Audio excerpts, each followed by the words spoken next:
Recording के लिए उसमें क्या क्वालिटी अच्छी आती है। अब क्लास स्टार्ट हो रही है। अब क्लास के बाद बात करते हैं। इसमें क्या देता हूँ सारी चीजें। मैं बता रहा हूँ कि आपका कौन कौन सा टॉपिक बचा हुआ है। देन स्टार्ट करेंगे कौन सा टॉपिक आप बताओ। पहले मशीन लर्निंग का जो टॉपिक बचा हुआ है ना खत्म करेंगे, देन ये सारी चीजें स्टार्ट करेंगे।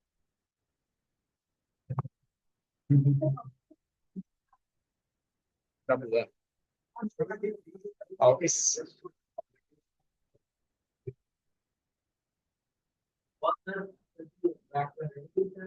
क्या चीज पे? नहीं, आपका आपका लास्ट टॉपिक क्या हुआ था? अच्छा, तुम थे नहीं। नहीं नहीं, आप लोगों का अनसुपरवाइज था, इन लोगों का भी अनसुपरवाइज था। क्लासिफिकेशंस यहाँ तक तो इनका भी हो गया था, सपोर्ट वेक्टर यहाँ तक। एसवीएम हो गया था आप लोगों का। देन आपके पास कैनन का हो गया था। तो वो सारी चीजें यहाँ से स्टेज चलेंगे आप। बाकी जहाँ पे डाउट होगा वो आप मुझसे पूछ सकते हो। अनसुपरवाइज का स्टार्ट किया था आप लोगों ने। क्लस्टर के बारे में तो बताया नहीं था। मुझे भी याद है क्योंकि मेरे पास क्या है।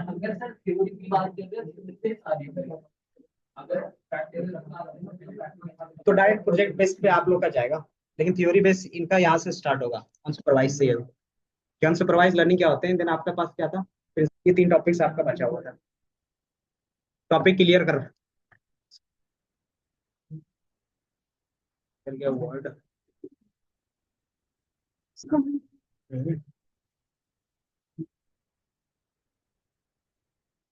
अनसुपरवाइज से होगा।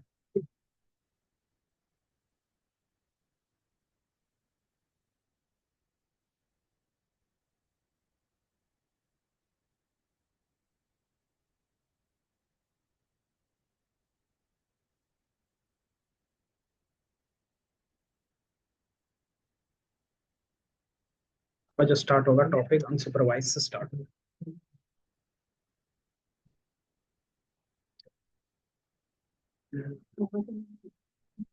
बहुत लोगों का ब्लॉक हुआ है। बहुत लोगों का ब्लॉक हुआ है ना, इसलिए। कोई नहीं, अब तो मंडे को ही होगा ना, क्योंकि संडे तो ऑफ रहता है सबका। ये जो पूरी बात सुना करो।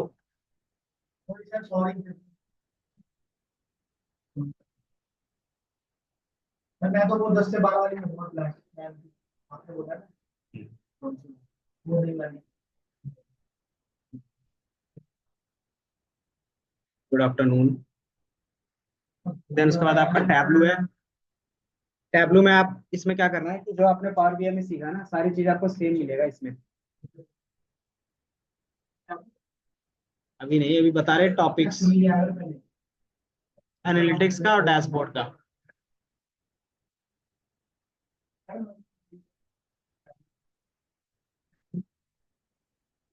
इसीलिए बोलते हैं कि एक एक आम की तरह से टपकोगे तो क्या होगा।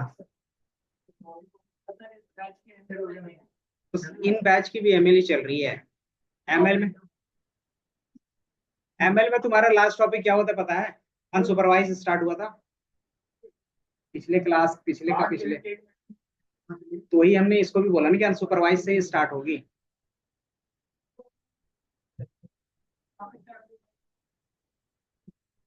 समझ में आया? तो आप लोग का अनसुपरवाइज में स्टार्ट होगा। मैं टॉपिक पहले ही लिखवा दे रहा हूँ। देन आपका चलेगा कैनन चलेगा। कैनन के बाद आपका क्या चलेगा? क्लस्टर चलेगा। डीवीएसकेन, hierarchical,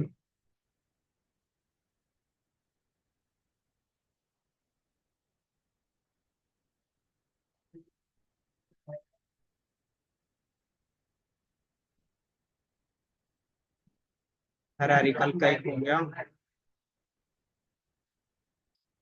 user ID, user name, कुछ भी यूनिक होना चाहिए बस। यूनिक कैसे होता है? देन और क्या है अनसुपरवाइज में? इसका एक और, क्या आवाज कर रहे हो? पढ़ने आए हो? पीसीए कैनन ये सारा चीज। पीसीए एक बचेगा।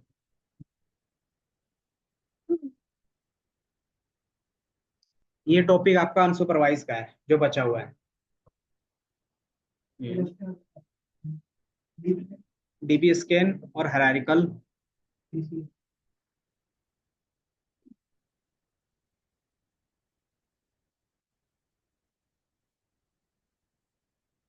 अब पैसे वसूल कर रहे हैं। देन इसके बाद क्या होगा आपके पास? डीप लर्निंग का आएगा।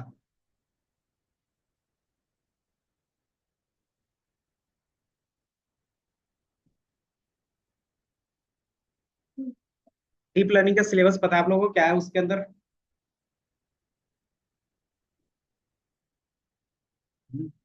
आपके पास इंट्रोडक्शंस। डीप लर्निंग में बेसिकली क्या करते हैं, मशीन लर्निंग वाले ही सारी चीज काम करोगे। मशीन लर्निंग में क्या था कि सुपरवाइज अनसुपरवाइज चल रहा था ना, इसमें भी सेम होगा।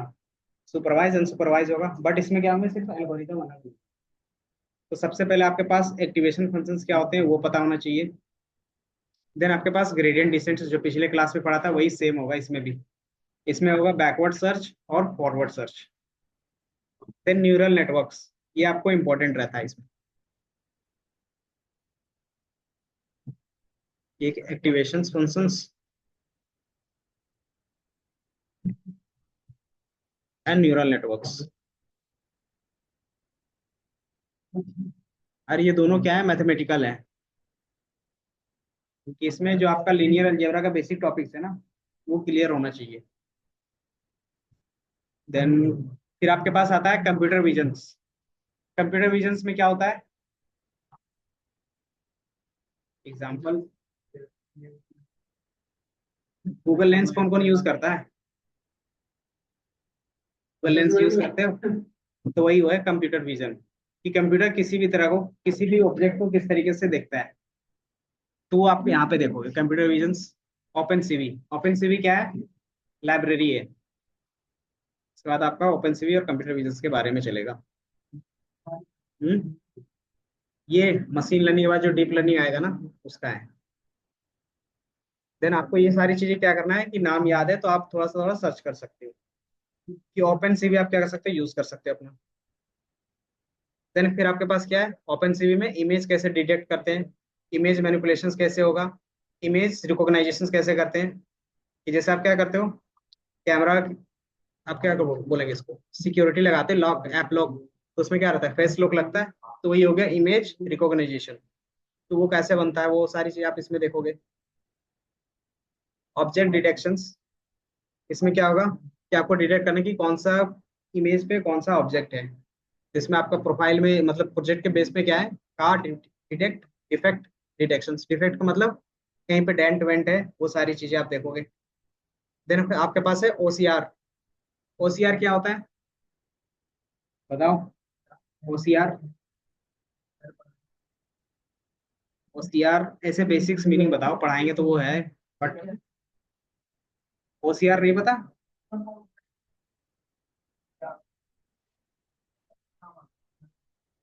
एग्जाम देते थे, बचपन से ही देते आए हो, क्या कहते हैं, एमसीक्यू वाला डॉट डॉट करते थे, तो ओसीआर बेस होता था ना। देन उसमें से क्या करते थे, आप जो भी चीजें लिखते हो, जैसे आप क्या करते हो, आप क्या करते हो, उसमें जो कैरेक्टर रहते हैं वो कैसे रीड करेंगे, तो ओसीआर के थ्रू कर लेते हैं। ओसीआर एक टेक्निक है जिसमें क्या होता है ना, टेक्स्ट बेस्ड जितने भी चीजें होंगी आप इजीली एनालाइज कर लोगे। जैसे आप क्या करते हो, हैंड रिटन चीजें लिखते हो, आप उसको क्या करते हो, एक पीडीएफ में कन्वर्ट करते हो नॉर्मली, तो उसका क्या होता है, सारे वर्ड रिकॉग्नाइज हो जाते हैं। आपने देखा होगा एप्लीकेशन बेस। जैसे अगर आपको दिखा दूं मॉकअप, ये दिख रहा है। जैसे आप यहाँ पे क्या करते हो, टेक्स्ट बेस्ड सारी चीजें बनाते हो, अब कौन सा टेक्स्ट कहाँ पे होना चाहिए, क्या चीज़ है, वो कैसे रिकॉग्नाइज करता है एक कंप्यूटर, वो सारी चीज़ें कैसे करता है, वो ओसीआर टेक्निक के थ्रू करता है। कि उनका जो भी होगा कि किसको 9 बोलेंगे, कि हमने ये क्या लिखा, 9 लिखा, तो ये कैसे पता चलता है कि 9 इस तरीके से भी लिख सकते हो, इस तरीके से भी लिख सकते हो, और किस तरीके से, मतलब जितने तरीके से लिखना होगा आप लिख सकते हो। लेकिन वो कैसे पहचानता है कि इनका मीनिंग एक ही है, तो ओसीआर टेक्निक के थ्रू हम लोग क्या करते हैं, इजिली रिकॉग्नाइज करते हैं। क्या बात कर रहे हो। देन आपके पास आता है ऑब्जेक्ट डिटेक्शंस। ऑब्जेक्ट डिटेक्शंस में क्या होता है, नाम से कुछ पता चल रहा है।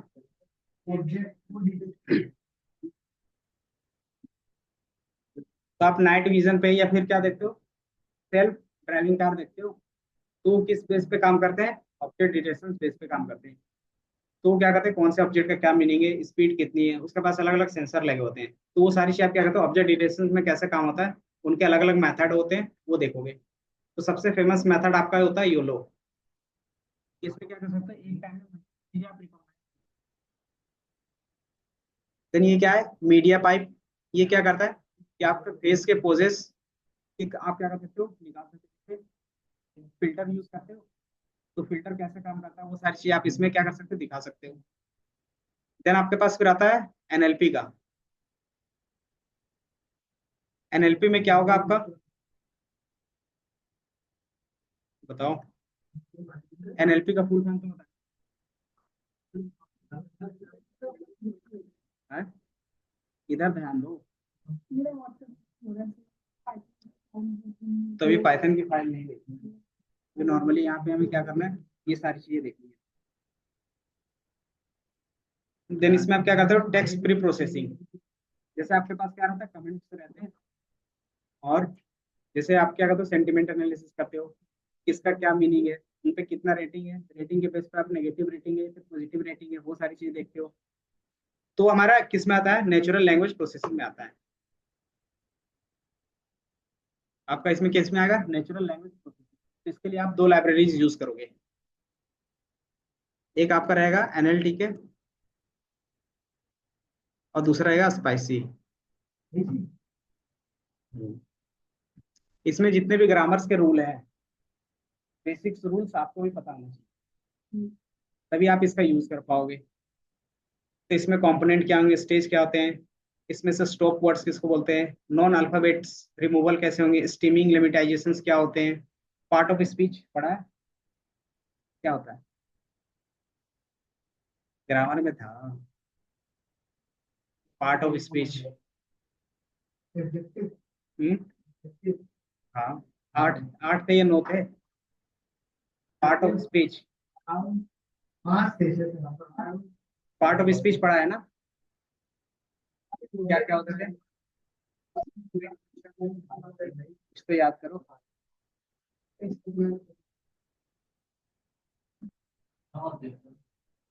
कौन कौन से, नाउन,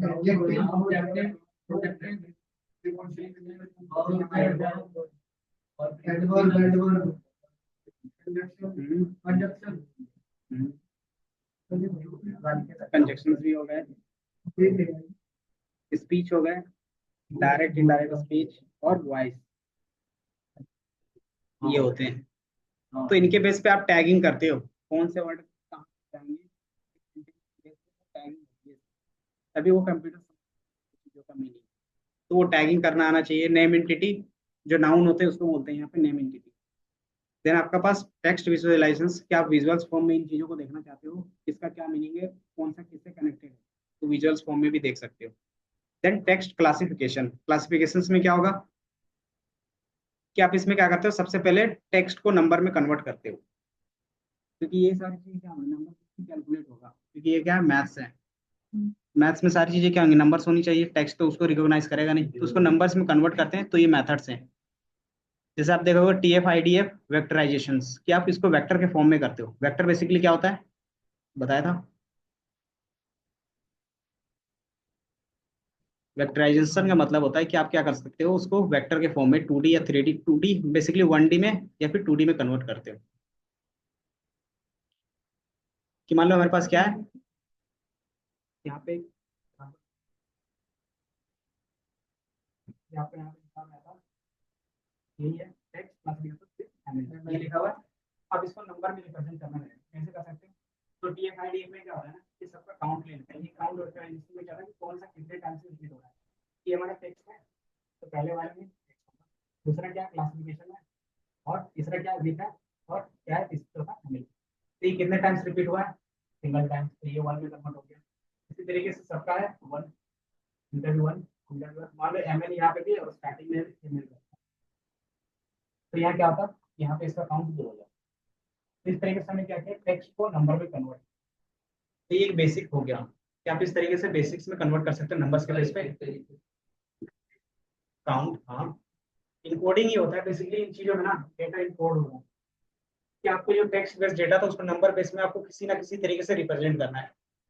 तो इसमें क्या होगा कि आप टेक्स्ट बेस में इस तरीके से दिखाओगे, एक टाइम के बाद क्या होगा ना कि आपको हमारे डेटा के लिए अलग अलग नंबर देने पड़ेंगे। तो ये बहुत टाइम लगता है, अलग अलग मेथड फिर यूज करने लगते हैं, तो वो भी हम लोग देखेंगे।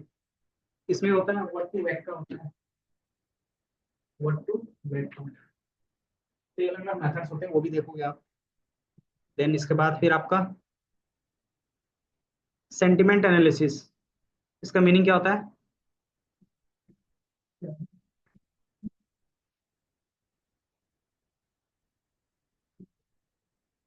आपके पास जो भी टेक्स्ट रहेगा, आप उसका टेक्स्ट के बेस पे क्या सेंटिमेंट निकाल सकते हैं कि वो जो है वो न्यूट्रल है, पॉजिटिव है या नेगेटिव है। या फिर आप निकाल सकते हैं मूवी के बेस में कि वो अग्रेसिव है कि नॉन अग्रेसिव है। तो इस तरीके क्या कर सकते हो, आप उसको कैटेगराइज कर सकते हो सेंटिमेंट के हिसाब से। तो आप इसमें दिखा सकते हो सेंटिमेंट्स फीलिंग्स के हिसाब से जो ज्यादातर हम लोग लेते हैं जजमेंट। टेक्स्ट में बेसिकली क्या होता है, आप बताओ एक पूरा वर्ड ले गए एक सेंटेंस, उसमें क्या होता है कि सेम वर्ड आप अलग अलग फीलिंग से बोलते हो तो मीनिंग चेंज होता है ना। तो इसीलिए क्या करना होगा, मशीन्स में उससे कैसे पता चले कि आप कौन से सेंटिमेंट के हिसाब से चीजें कर रहे हो। उसमें कुछ ऐसा सेपरेटली नहीं है, इसी में टेक्स्ट एनालिसिस में ही है कि आपके पास टेक्स्ट है तो आप क्या क्या करोगे, पहला क्लासिफाई कर सकते हो, अलग अलग कैटेगरी में डिफाइन कर सकते हो। दूसरा सेंटिमेंट कि वो पॉजिटिव है, नेगेटिव है या न्यूट्रल है, ये चीजें। फिर आप क्या कर सकते हो, रेटिंग के हिसाब से बता सकते हो। देन फिर आप क्या बात है, सीक्वेंशियल मॉडल्स। सीक्वेंशियल मॉडल्स में क्या होगा, जो इंडस्ट्री में यूज होता है यहाँ से। शांत रहो अनिकेत, आगे आ जाओ तुम, तो फिर बात मत करो।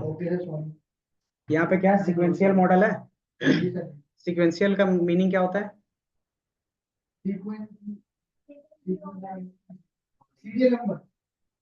तो आप क्या करते हो कि कोई भी टेक्स्ट में क्या होता है कि उनका मीनिंग तभी निकलता है जब आप उसको एक स्ट्रक्चर में लिखते हैं। अगर इसका स्ट्रक्चर रीअरेंज कर देंगे तो उसका मीनिंग नहीं निकलता है। तो वही हम लोग यहाँ पे भी इनको समझाते हैं कि ये स्ट्रक्चर आपको क्या होना चाहिए, सीक्वेंस में होना चाहिए। वैसे डेटा में ये क्या करते हैं, ये एल्गोरिदम अच्छे से काम करते हैं। जैसे आप देखोगे RNN होता है जिसको बोलते हैं रिकरेंट न्यूरल नेटवर्क, ये ज्यादातर आपका यूज होगा। Then LSTM, long short term memory, ये क्या करता है कि अपने बैक का मतलब पीछे की डेटा को याद रखता है, देन उसका जो होता है वो अपने पीछे का डेटा याद रखता है। इस तरीके से क्या होता है कि आपको ज्यादा डेटा रिप्रेजेंट करने की जरूरत नहीं पड़ती बार बार। तो जो ChatGPT जब आप यूज करते हो वो RNN और LSTM बेस होते हैं। और भी कॉम्बिनेशन, हाँ, तो मशीन्स है ना, उसको क्या होता है कि जिस हिसाब से ट्रेन किया गया उसी हिसाब से वो आंसर करेंगे। तो ये क्या होते हैं, न्यूरल नेटवर्क होते हैं। बट इसमें भी कुछ ना कुछ डिमेरिट होगा क्योंकि ये परफेक्ट नहीं है। तो उसको बोलते हैं वैनिसिंग ग्रेडियंट प्रॉब्लम। ये क्या करता है कि जितने भी पास्ट की चीजें हैं, अगर अगर कोई भी वर्ड उसमें से मिसिंग होता है तो उसमें क्या होगा, पूरा मीनिंग ही चेंज कर देता है वो। तो मतलब वो पूरी तरह से गायब हो जाता है, तो उसका मीनिंग वो समझ नहीं पाएगा। तो जो करंट उसके पास कॉन्टेक्स्ट रहेगा ना, उसी का आंसर सिर्फ देगा बार बार रिपीट करके। तो कभी कभी ChatGPT यही करता है कि आपका जो भी डेटा का वैल्यू होता है वो करंट के बेस में ज्यादातर आंसर करता है। देन ये अलग अलग क्या है, उनके टाइप्स हैं। इन चीजों को आपको मैथमेटिकल। देन आता है ट्रांसफॉर्मर्स। ट्रांसफॉर्मर्स क्या होते होंगे? ट्रांसफॉर्मर्स क्या होते हैं कि जितने भी अलग अलग मॉडल्स हैं सबको आपस में कंबाइन कर दिया है। और कंबाइन करने के बाद क्या बना है, तो उनका एक नया मॉडल बन जाता है। जैसे आप बर्ड का सुना, एमई सुना होगा, इसमें क्या है, सारे क्या है, वो ट्रांसफॉर्मर्स का यूज करके बनाया हुआ है। तो आप ज्यादातर यूज करोगे हगिंग फेस ट्रांसफॉर्मर्स, जो क्या है ओपन सोर्स होता है। और इसमें आप बर्ड का भी नाम सुनोगे, एक होता है बर्ड का। देन फिर आपके पास क्या आता है, चैटबॉट, ज्यादातर जो यूज होता है एनएलपी में। तो चैटबॉट क्रिएट करना भी सीखेंगे इसमें। चैटबॉट आपने देखा है, बताओ कोई वेबसाइट का नाम जहाँ पे आपको चैटबॉट दिख जाए तुरंत। कोई भी वेबसाइट का बताओ नाम रैंडमली।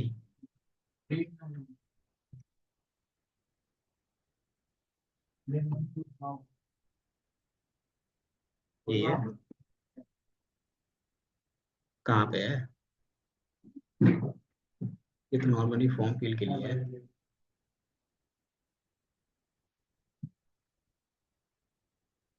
पॉपअप में तो आता है, कहाँ पे आ रहा है, इसका तो नहीं आया ना। चैटबॉट,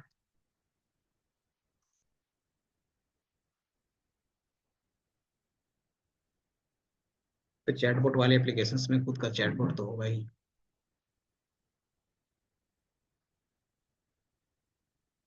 पहले तो बहुत दिखते थे हर एक वेबसाइट में। साइलेंट कर लो, क्लास आते हो तो ये बार बार बताने की जरूरत नहीं होनी चाहिए।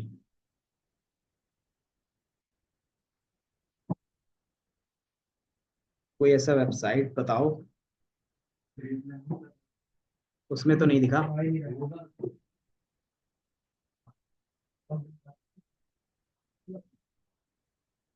ये देखो इस तरीके से आ रहा है,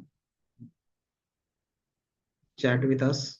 तो ये चैटबॉट ओपन होता है, तो यही आप, उसमें शायद फिर लोड लोड नहीं ले रहा था, टाइम लग रहा होगा। तो ये क्या होते हैं, इनमें कुछ चीजें प्री डिफाइन होगी और कुछ चीजें क्या होंगी कि आपके क्वेश्चन के बेस पे आंसर करेगा। तो ये क्या है, बेसिक वर्जन होता है कि इन्होंने क्या किया, सबसे पहले फोन नंबर ही मांग लिया है। तो कोई भी मैं फोन नंबर एंटर कर देता हूँ। अब इसके बेस पे क्या करेगा, वो मुझे ऑप्शंस दे रहे हैं। तो ये क्या कर रहे हैं, आपको गाइड करते हुए जा रहे हैं कि इसके बेस पे आप क्या कर सकते हो, ईमेल आईडी प्रोवाइड करना है @gmail.com।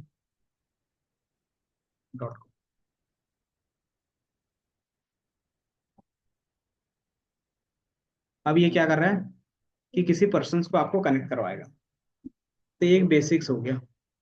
बट मुझे बेसिक्स, मैं बता रहा हूँ कि एक चैटबॉट कैसे काम कर रहा है अभी कोई भी एप्लीकेशंस में। क्या आपको दिख रहा है, क्या लिखा हुआ आ रहा है,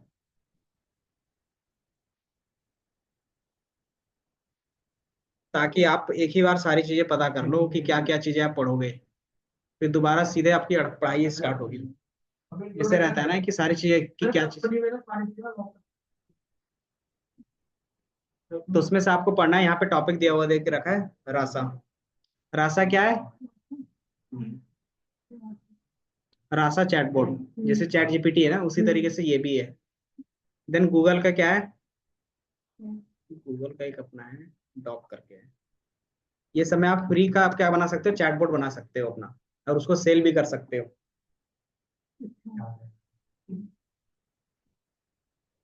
गूगल चैटबॉट दिख रहा है, तो आप यहाँ से चैटबॉट बना सकते हो। Then time series analysis. Time series analysis में क्या होगा कि टाइम के बेस पे जितनी भी डेटा होगा ना उसको आप इजीली एनालाइज कर सकते हो। तो मोस्ट ऑफ द टाइम ये रहता है स्टॉक मार्केट का डेटा, कि टाइम के बेस पे ज्यादातर फाइनेंशियल डेटा ही आपको मिलेगा। फाइनेंशियल डेटा या फिर कोई सेल्स का, कि टाइम के बेस पे हमारा सेल्स क्या हो रहा है, टाइम के बेस पे हमारा क्या हो रहा है, प्राइस कितना अप एंड डाउन जा रहा है, वो सारी चीज आप एनालाइज करते हो। देन वेदर फोरकास्टिंग भी होता है कि टाइम के बेस पे ही होता है। तो ये भी क्या होता है, हमारे पास टाइम सीरीज डेटा होता है। तो वेदर फोरकास्टिंग करोगे तो उसके लिए आप कौन सा यूज करोगे, अरीमा मॉडल होता है। इसको क्या बोलते हैं, एग्रीगेटेड मीन एवरेजिंग। जो आपका मीन एवरेज होता है ना, मूविंग एवरेज जिसको बोलते हैं, फिजिक्स सॉरी किसमें, इकोनॉमिक्स में पढ़ोगे। कि टाइम के बेस में क्या होता है कि उनका जो प्रीवियस एवरेज होता है और जो करंट का वैल्यू रहता है, दोनों का क्या करता है, फिर से वो एवरेज निकालता है और वही हमारा मूविंग एवरेज रहता है। और स्टॉक मार्केट में ये सबसे ज्यादा चलता है, मूविंग एवरेज का कॉन्सेप्ट। तो ये stock market predictions using the sequential model, जो भी आप यूज करोगे एलएसटीएम का। तो इतना आपको पढ़ना है कि ज्यादातर आप आरएनएन एलएसटीएम पढ़ाएंगे, खुद से पढ़ लोगे। बाकी बिग डेटा में वैसा कुछ नहीं है। आपको बिग डेटा में कॉन्सेप्ट क्या होता है बिग डेटा का, उसमें से फिर हडूप क्या होते हैं। हडूप क्या है, एक आर्किटेक्चर है, इकोसिस्टम है। इसमें क्या करते हो, आप बिग डेटा को मैनेज करते हो। अब जैसे मान लो आपके पास 10 TB का डेटा है, आपका लैपटॉप क्या उसको डाउनलोड कर सकते हो, देख सकते हो अपने लैपटॉप में एक साथ काम करने के लिए। क्योंकि आपके पास उतना स्टोरेज होना चाहिए ना। तो हडूप क्या करता है ना कि उसी में से कुछ ना कुछ पोर्शन पार्टीशंस करके डेटा आपको देता है, ताकि सारा डेटा का मिक्स आपको मिल जाए एक ही बार में। और 1 TB 2 TB आपको डेटा फिर क्या करता है, वो रिटर्न करता है। तो वो क्या करते हो, इको सिस्टम बनाते हो। तो वो हमारा हडूप कहलाता है। कि जो भी आप क्या करते हो ना, इको सिस्टम बनाते हो बिग डेटा के लिए, वो हडूप में बनता है। आर्किटेक्चर का मतलब कि आप कैसे इनको डिफाइन कर सकते हो, चीजें पार्टीशंस में कैसे डिफाइन करना है। वो मिक्स करके डेटा वो सफल करेगा खुद में, एंड उसमें से क्या करेगा, मैक्सिमम डेटा उठाएगा, जो क्या होगी मोस्ट कॉमन चीजें होंगी। तो उसके बेस पे आप क्या करते हो, मॉडल तैयार करते हो। उस तरीके से भी बोल सकते हो। देन उसके लिए फिर आपके पास क्या है, अलग अलग टूल्स है। जिस तरीके से आपने एसक्यूएल देखा था, माई स्क्यूएल, ओरेकल, इसी तरीके से बिग डेटा में भी आता है। बिग डेटा में पिग आता है, हाइव आता है, और आपके पास हनी आता है। इस तरीके से क्या अलग अलग कॉन्सेप्ट आता है। ये क्या है, जिस तरीके से आपने एसक्यूएल समझा, बस उसी तरीके से आप इनका समझोगे कि उनका क्या होता है, खुद का कमांड लाइन्स होते हैं, उसका आप यूज कर सकते हो। नहीं, ये बिग डेटा का कॉन्सेप्ट है। बाकी तो प्रोफाइल बिल्डिंग में एचआर सेशन, वो सारी चीजें ठीक है, मैं बोल दूंगा। क्यों नहीं लेंगे, इंटर्न पे लेते हैं, लेकिन वो क्या करते हैं ना, बड़े बड़े कॉलेज से ही उठा लेते हैं। अभी इधर देखो, तुम्हें गूगल का छोड़ो, पहले अभी नॉर्मल कंपनीज में जो काम कर रहे हो उनका भी क्या करो। अभी प्रोविजन पीरियड कितने दिन का है, तो आप उसको क्या करो, सर्व करो। अभी एसक्यूएल में हमने ये सारी चीजें देखी थी। जैसे आपने सेलेक्ट देखा था, लिमिट, ऑफसेट, तो उन्हीं का प्रैक्टिस सेशन चलेगा। एसक्यूएल में क्या करते हैं, कीज और इंडेक्सिंग, इंडेक्सिंग के बेस पे आपको बता देंगे नॉर्मलाइजेशन है। ऑफसेट पता नहीं है कि बेसिकली स्टार्टिंग से कितने स्किप करने हैं, वो होता था हमारा ऑफसेट। याद आया। लिप- बाकी जो भी आप क्वेरी लिख रहे हो, उस क्वेरी को कैसे ऑप्टिमाइज कर सकते हो, वो सारी चीज इसमें है। डेटा कंट्रोल, इंसर्ट कैसे करते थे, अपडेट कैसे करते थे उसमें, थ्रू इंटीग्रिटी कंट्रोल है।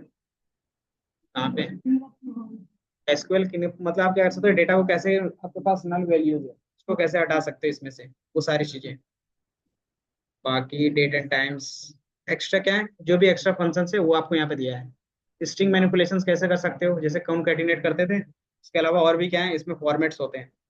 जैसे आपने असाइनमेंट इसका सॉल्व किया होगा, तो उसमें आ रहे होंगे स्ट्रिंग का फॉर्मेट।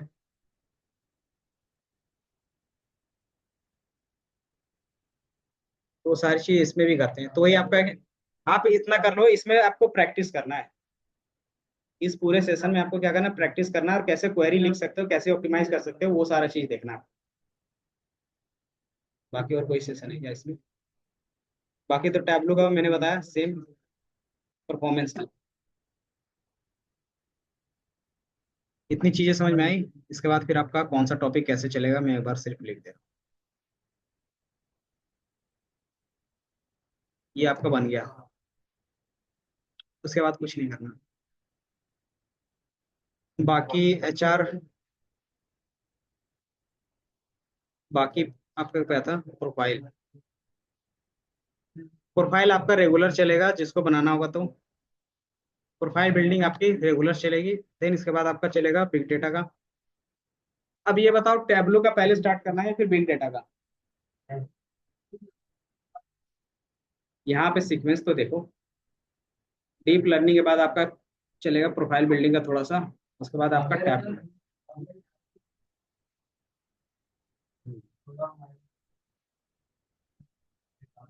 बिग। तो इस तरीके से आपका चलेगा। है एमएल का ये क्या है अनसुपरवाइज वाला? अभी स्टार्ट होगा ना आज से। और एमएल स्टार्ट मतलब जो भी पोर्शन छूटा हो वहां से।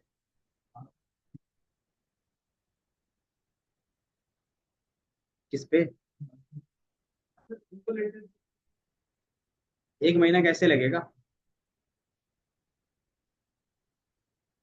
अच्छा वो उस हिसाब से चल रहे हो। दो ही क्लासेस का है तो एक महीने कैसे लग जाएगी?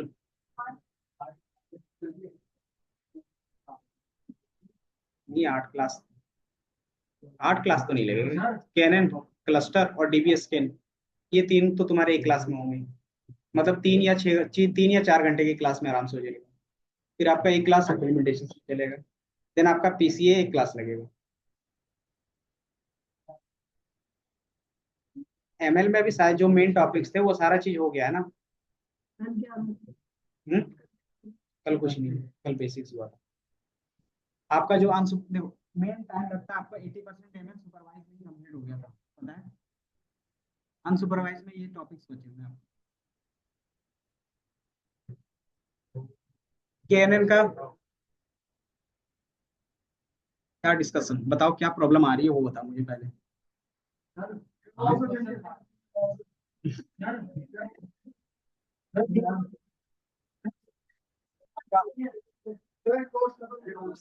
दूसरे बैच में स्टार्ट होगा। लेकिन आपका तो वीकेंड में आओगे आओगे क्योंकि वीकेंड्स में कोई एमएल का स्टार्ट तो होगा नहीं।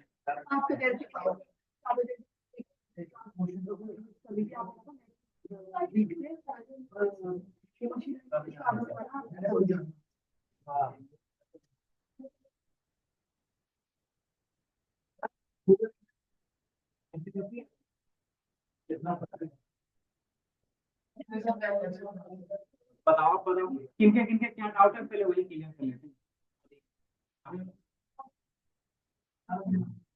देती है। और आप आगे अप्लाई कौन कर रहा है? तो फिर बात वही है ना कि जब अप्लाई करोगे जब रिज्यूमे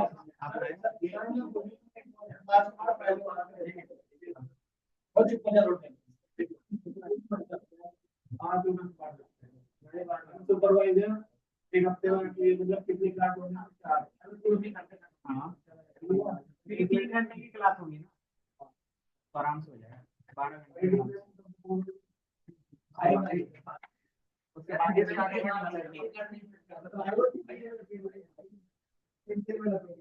नहीं वो किसी एक के बेस पे लगेगा तो 4 से स्टार्ट होगा तो फिर ये नहीं कि प्रैक्टिस के लिए आपको टाइम, प्रैक्टिस के लिए आपके पास 5 दिन टाइम रहेगा तो आप वो प्रैक्टिस 5 दिन।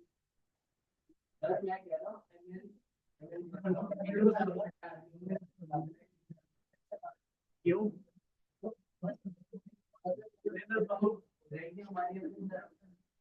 भाई तुम ये सोचो कि तुम्हारे पास 5 5 दिन है।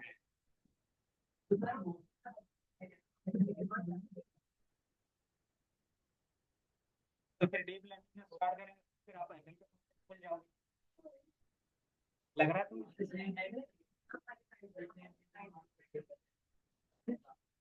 तो ये फिर इतने दिन से क्या करें? तो ये तुम्हें कोर्स क्या है? हाँ तो ये बोल सकते हैं कि एमएल का टैबलो चला। टैबलो का ऐसे भी कितने दिन का क्लास है? 4 6 8 12 4 22 26 26। और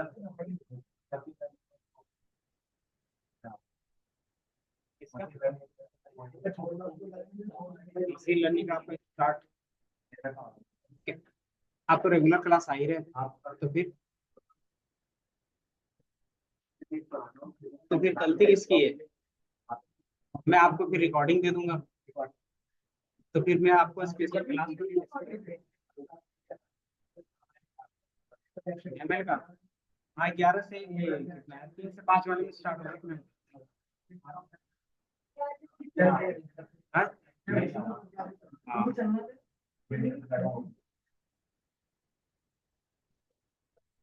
अनिकेत तुम पढ़ने आते हो पक्का? बताओ तुम पहले। नहीं, मैं ही खुद अपनी तरफ से मना कर दूंगा। ठीक है, तुम लोग दोनों एक साथ बैठते हो, बात करते रहते हो।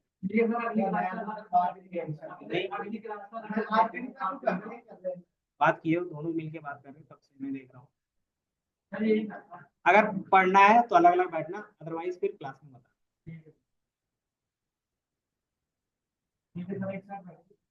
नहीं, एक साथ बैठना ही नहीं है तुम्हें।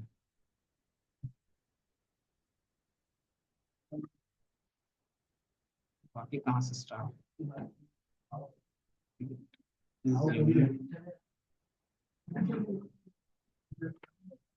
क्या कैनन का ही स्टार्ट करते हैं।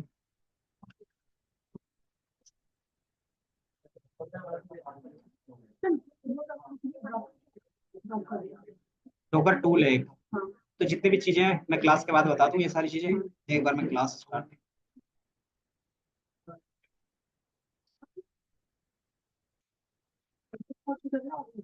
जा रहे हो तुम? कोई दिक्कत नहीं, तुम जाओ। चलो जाओ जल्दी से। कौन सा केमिस्ट्री?